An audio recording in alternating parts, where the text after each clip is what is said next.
Welcome to the Windows Computer and Technology channel, and well, we have a Microsoft Edge update. There was, of course, the update for security, the weekly update for Google Chrome this week, and we know that usually that follows the updates for Chromium browsers. So if you have a browser that is Chromium based, that's Brave, Opera, Vivaldi, and so on, except of course Firefox, you need to check out for the updates. It contains 6 security flaws, high severity, and we have of course the ones for Microsoft Edge that I've received.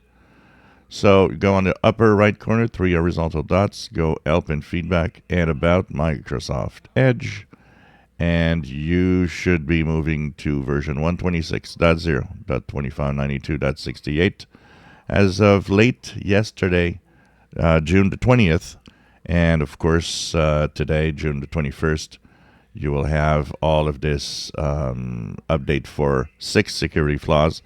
No bug fixes or anything. It's really just the 6 high severity security flaws that are fixed. And remember, your browser is your first line of defense. If there's security flaws in your browser, you go to a website that has malformed code, they will be injected through the security flaws, and your antivirus won't do anything about it.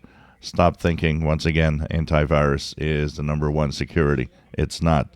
The number one security on any system is its security fixes that have been, of course, fixing these the ways that hackers can actually get into your system.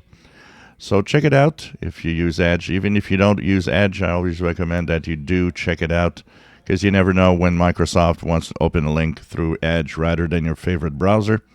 So it's the fixes for 6 high severity flaws are here for Microsoft Edge.